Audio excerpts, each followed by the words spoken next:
And you didn't even pay them to say that. So that's excellent. Hello, everyone. My name is Dennis Baker. I'm the business program director. Thanks for coming out. I'll have you guys introduce yourself.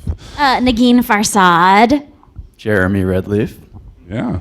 You may recognize us from such things as this movie that just ended 3 seconds ago. In case you hadn't forgotten. Just to remind everyone here and those who are watching, a big reason we do these is to encourage you to create your own work from hearing people that's been there, done it, and survived to talk about it. So let's start with story and script, because you can't make a film without that. So how did the story kind of come to be? And you can make a film without a story or script. People try it, but it's not recommended.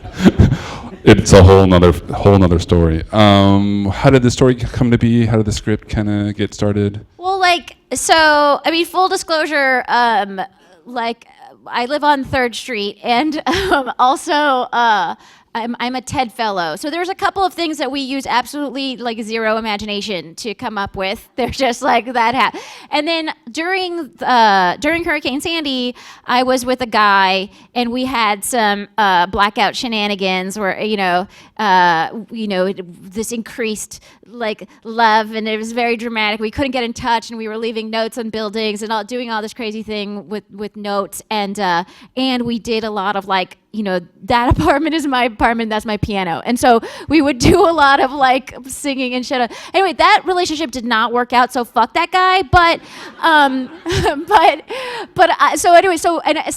So part of that was my relationship shenanigans, and then Jeremy also had stuff. Yeah, it was just a really magical time. For me, it was the first time that I met my neighbors, and it turned out I had awesome neighbors, and so it was just this sort of time travel in New York City, and we wanted to show that to the world.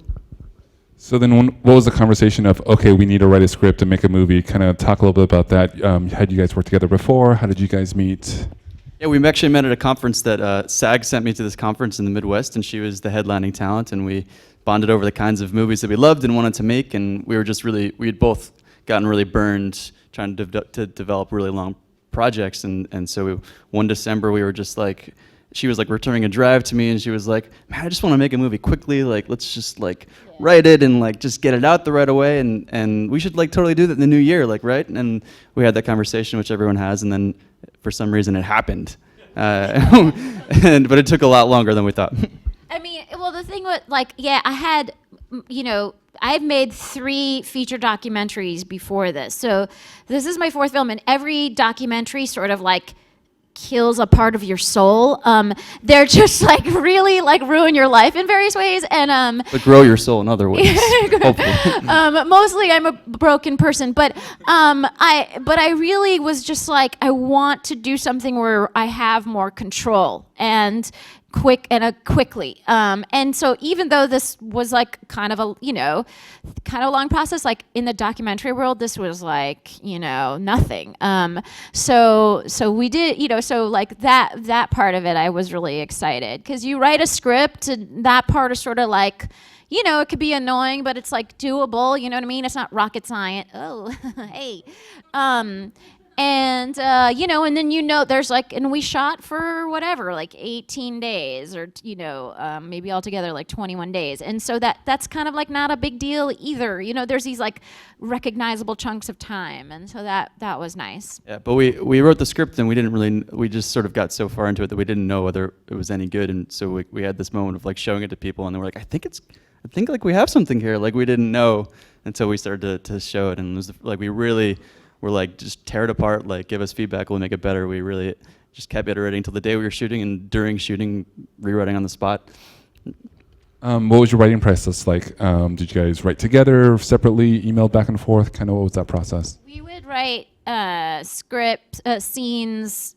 We would assign scenes to each other, and then the other person could, look at it and give notes on this whatever, on that thing. And yeah, so we just sort of ping-ponged it back and forth. We kind of broke the story together and figured out the characters, and figured out a language to talk about them in the kind of world we wanted to tell first, so we could then use shorthand and then go off on our different corners. And about how long was the writing process for you guys to get something where you could share it with somebody and get feedback? Yeah, so she was promoting her other film, so it was sort of off and on over a year. It's called The Muslims Are Coming, and it's available on iTunes for anyone who's interested, on Amazon and Hulu and wherever fine movies are downloaded. Anyway, side note. But we really did write it like just meeting one day a week, like for a very long period of time. So like it really, like you definitely, if you think you don't have enough time to write a script, like that is enough. Like this is proof. Yeah, it was like a couple hours, once a week for like 6 months or something like that. It wasn't like, it wasn't unmanageable. And then once you got that feedback, is that when you kind of started getting into pre-production and start building other producers and having bigger conversations? Kind of talk about that transition a little bit. My position on making movies is that some people wait for like named talent to be attached to their project and then they go forward. My position on that has always been you can't wait for celebrities to fucking give a fuck about what you're doing. You just have to set a date and then go forward, and then if you can find like famous people, that's great. If you can't, there are so many talented actors. It's like there's plenty of those, as we all know. So They're in this room. So. Yeah. So like I was just and Jeremy agreed. We just like set a date before we had all the money, before we had and that's the dates those are the dates that we use to pitch to talent. You really have to like. There's a thing that happens with the movie that starts to come like a ball, like rolling down the hill, and people just sort of start jumping on. So you really have to create this sense of inevitability. Like this movie is getting made, like we're doing it, we are the people to do it, and we believe this should exist. And if you've figured that out and gotten that far, like the rest will come. Yeah, it's funny too, because like people always ask, like, or like even casting directors or whatever, is it fully funded? And we would just be like, yeah, it wasn't. Totally. And so, but that's also, I think, from the documentary world, because in the documentary world, you just start. There isn't like, I'm fully like that's not a thing. And so you just start and then you're constantly fundraising. And so we like use that ethic from documentary filmmaking and with narrative, and it worked. How much time did you give yourself? What was the date where you're like, okay, this is when we're making that decision and this is the date, and how much time was that? We started pre-production in March, and the first shoot day was at the end of May. We started raising money in January. Like it was pretty great. It came together very quickly, and we basically set like, if we get to this amount of money, we're going. Yeah, there was like a threshold amount though. That's when we set the date. And was it all private, or did you do any Kickstarter stuff? Kind of talk with generals about that.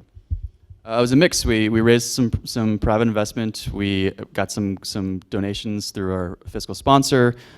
We got through production just with those two things, and then we raised some money in Kickstarter to finish the film, because you just never realize, at every step, like there, things people need to get paid, and so we need a little push into distribution. Talk about building out the team, your department heads and everything, with the people you knew, recommendations. Kind of talk about how you got your team together. There's a few people on this movie that have worked with me on all of my films. Andrew Mendelsohn, who edited this movie and was also a producer, has also edited and produced like my last 3 films, and including The Muslims Are Coming on Netflix and iTunes. The Muslims Are Coming, that is available. You trained him well. And and so also with Jeremy, it was sort of one of those things where I was like, oh, like this is like a bit of a, like you're signing up with me, but also there's like this other guy that's attached to me, and luckily they got along and he liked his work or whatever, so that all worked out. And Gabi Alter, who did the music for the soundtrack, is just like this genius composer. So he's also wrote songs on my last 2 films. So those guys, kind of came in package deal. But a lot of the other people, we got more recommendations, and well, we found our DP on the internet. We put a posting on Mandy.com, which is a crew website, and that's how we found her. Like we got really lucky, and once you started to get one crew, our line producer came on. He's like, oh, I got a costume designer, so it started to, everyone knew somebody. Great. Let's talk a little bit about casting with our actors in the room and everything. Did you write with certain actors in mind? Obviously, you guys being performers know people, but is that part of the process, or you just try to ignore that and write and then get to that when it's time to get to that? I mean, the Dubs character was like the lesbian best friend. Like when I was writing, I wrote with her in mind. And it's funny because she did a tape, and I knew she could do it because I've seen her do some stuff in the sketch world. And when we did the table read, she did something totally bizarre and not at all the thing that was in my head. And I was like, what? You know, so then we actually auditioned for that part because she sucked originally. And and then I told her, I was like, okay, listen, this is ridiculous. We're gonna have to audition for this part because you have to do the thing that was inside my head.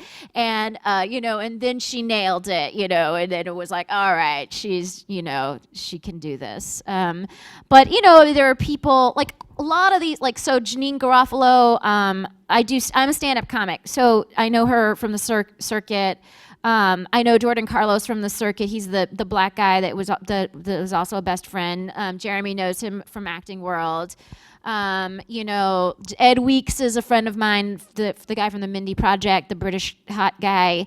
And I got to make out with him. It's fine. You know, so like we were able to sort of like call in favors because we were sort of like, would you like to be in a movie and get paid an insulting amount of money? You know? And so it was kind of remarkable, you know, that that people said yes. And then for your auditions, talk a little bit about being on the other side of the table, because you guys have auditioned before, but being on this side, what did you notice in the room? How can you give some advice to the actors of like, this is what we see that can maybe help you in the room? Yeah, I mean, I in college I interned at a casting office, so I had a lot of experience getting that energy at you. But the thing that stuck with me was just that there's this an energy can be read. Like if you come in, you know, if you come in wanting it or on, you know, with a weird energy, like on some level we felt it. So it was the people that really just came in with like just a clean slate that were, and down to like dance that we tend to respond to more. And and it's funny, people who were like just prepared, which I feel like, you know, I think Amy Poehler, I think, said this in an interview where I don't remember who it was. Anyways, it was someone like Amy Poehler, anyway, who said, I am quoting someone who said that when she first started out, she thought it was like uncool to be prepared.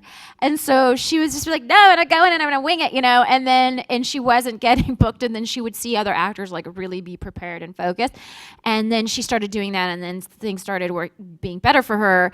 And I think that a lot of comedians especially have that attitude of like, I'm not gonna memorize this, are you nuts, you know? And so I feel like seeing people that were prepared versus people who really like didn't give the audition any like time, you can really see that, and that was, I think, like, you know, pretty eye-opening. Yeah, but I did notice that people that complimented the script really sort of stuck out in my mind as very talented. So. Nice. Let's talk a little bit about production. You talked about the production days. Did you guys do any pickups, or were they all kind of all straight? Kind of talk a little bit about that. Let's also talk about locations, because you guys were in and about New York, so talk about some of those. Yeah, we, God, locations. Oh, God. Locations will fucking shit on your face. It's so, like, we were kicked out of buildings, but still kept secretly filming in them. Like, there would just be like, you know, we would just be like right next to like trucking routes trying to get good audio. Like, I don't even know. I mean, it's just kind of remarkable that anything gets done in New York with the amount of interference that happens there. So, yeah, you know, locations were really, really tough. And I think if I had it to do over again, I would raise the extra money to hire a scout to work this out, because it was such a stressful part of the process. It felt, I was just like, it's not worth it to be this stressful. Like, we could have just raised more money, you know? So yeah, so that was tough. Talk a little bit about co-directing. How did you guys finesse that? What was your guys' system? Because you guys had a lot of screen time as well. So how did you, and screen time together, how did you guys figure that out? Yeah, it was, so a third of the film we were on screen together, and when that happened, our editor / producer was our eyes and ears. And then when the other times one person was on, the other person was off, the off person, you know what I'm saying. The off-screen person would direct, and we just had a lot of meetings, like very prepared, did our shot lists together, and so we were just ready to go when we got in the trenches, and it was just a lot of like trusting each other's shared vision. But also, we worked with an acting coach beforehand on scenes that when we were in together. So like there wasn't any question of what would happen when we got there. Like we knew, like we were happy. We got the independent eye of a coach. So I feel like that also really helped. But it's ill-advised. Like just acting and directing at the same time is hard, but acting and co-directing with each other it's very challenging. But it would somehow just worked. That's awesome. That's great. Talk a little bit about behind the scenes. What were some stuff that you guys had to get through to get to the final product? Trains, cars, dogs, that type of thing. Stop waiting for 5 seconds to get a shot. What? I mean, there was like a little hospital visit because the gaffer like put his hand through a window and then sliced off a tendon or whatever. But so he's still gaffing. He's still in the game. So that kind of stuff, and it's funny because you end up paying for all this like workman's comp, like these things that you're required to pay for, and you're like, oh, do we really need it? Like, what's gonna happen? Oh, the guy's hand is gonna be sliced off. Okay, so you sort of realize like these like safeguards that are in place for like good reason. We had to deal with some weather issues, and like Mother Nature didn't want to stop raining because she was being a real bitch. But but you sort of just like adjust to what you're given, and that's the thing with independent film is there is no like rain day like strategy. Like the strategy is now this scene is in rain, So yeah, but the card game at the end, that was the scene we got kicked out of the building and had to film covertly. We did the whole scene in like an hour, like a full 7 pages in like an hour. It was insane.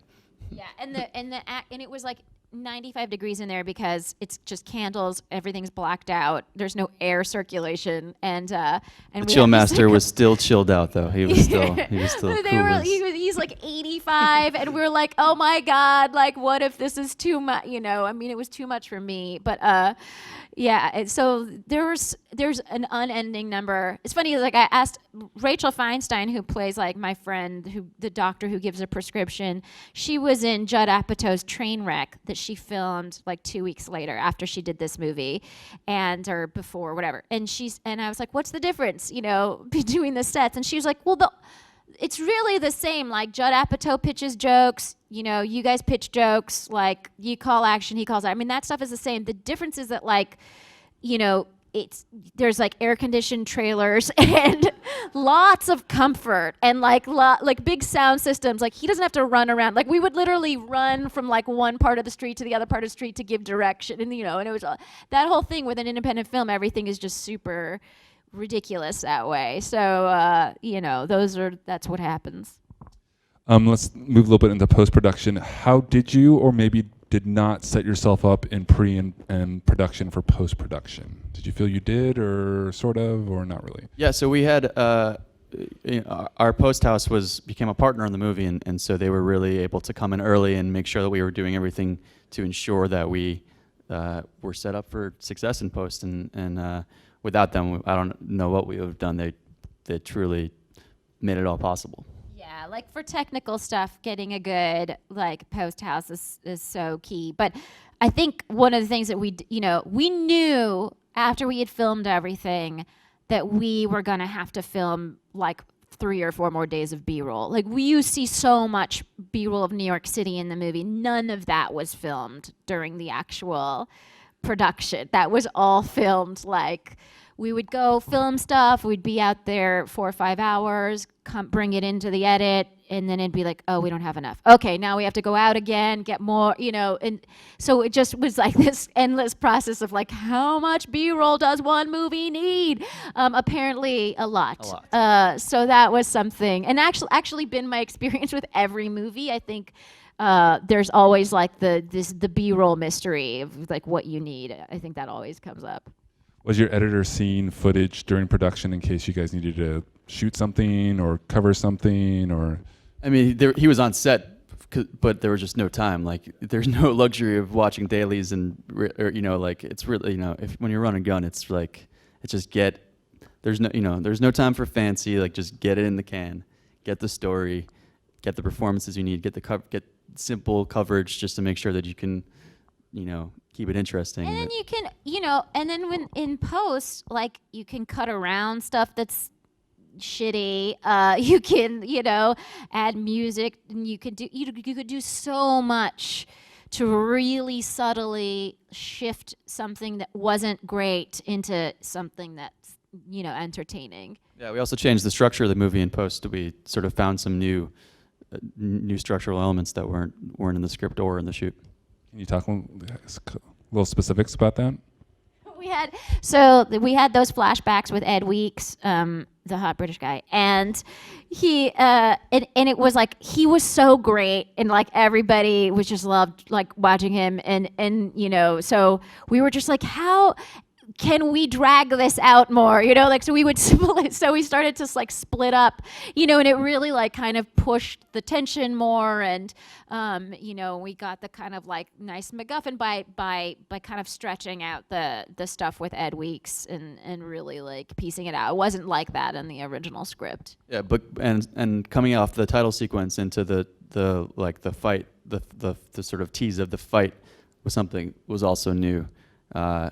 You know, and sort of changes how you watch the next period of the movie, sort of knowing that's coming. So that was like one of the bigger. You were talking in the green room. We kind of had a specific kind of film festival plan. Talk a little bit about that and kind of the journey of this film with the film festivals. Well, yeah, like what I was saying in the green was like, I don't believe in blowing your load on film festivals. If you feel like, you know, if you know that you're going to have a theatrical release, you know, we are going to have a theatrical release, and you know, my position has always been like, you know, do a few film festivals so you can get your laurels, and like, you know, whatever, send them to your mom, and then, you know, but because the funny thing is, like, as great as film festivals are, you know, you might get a deal out of one or something, but like they don't necessarily do very much for the commercial success of the movie, and so our strategy was like, let's just do a handful, get whatever laurels, you know, and we got like an award, you know, and then you know, we wanted to spend all of our energy into and put that in the theatrical release, because festivals can be a real distraction to what the real eyes on the prize. If this movie opens in theaters, like, that's when you need to sell tickets. Who cares if you know, got a bunch of people to buy tickets for a film festival audience? I mean, that's great, and I like love what film festivals do. Don't get me wrong, but in terms of like having a viable theatrical release, it requires so much energy.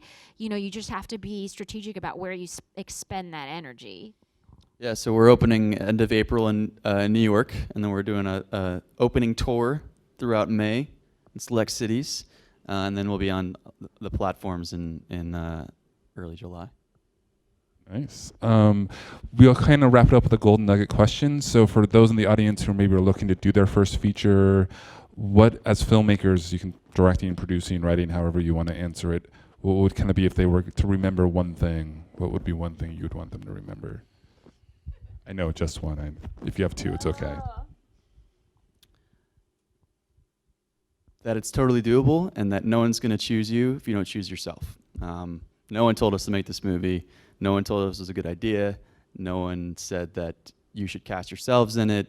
No one said you should, you know, raise money for this. But, you know, we did it, and we decided we had something to say, and we wanted to get it out there, and so that's really the thing, is like, you're gonna have to like heat your own fire. That's that the metaphor? You're gonna have to create your own heat until other people, and then once the fire's going, people will be like, oh, you have a fire, but you gotta start some kindling. This metaphor is expanding. That's such a nice poetic thing, because the thing I was gonna say was like far like less interesting, which was like, I think you should not shoot with a complicated camera. Like, that's what I want. Don't shoot. We shot with the Alexa, and it comes in like 12 different bags. It takes like 7 hours to piece together. It's just a nightmare. So, and I was just like, what? You can bear, and then we ended up cutting in footage from the C500 and C300 anyway. So it was just frustrating. But The other side of that is like story is what matters. Like the camera you can get, right, don't the get. camera's just like, and also because story is what matters, especially when you're doing comedy, you want to be able to do some improv, and you want to be able to have coverage on the improv.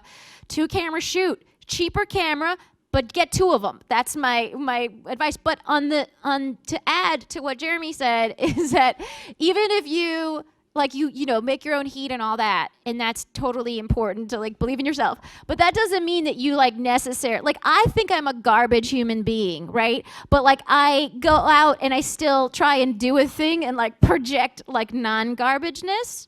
So even if you feel real doubtful and shitty inside, that's okay. It's normal, just as long as other people don't know about it. We're all frauds. Love it. You guys are hilarious. Let's give them a hand and say thank you. Brilliant.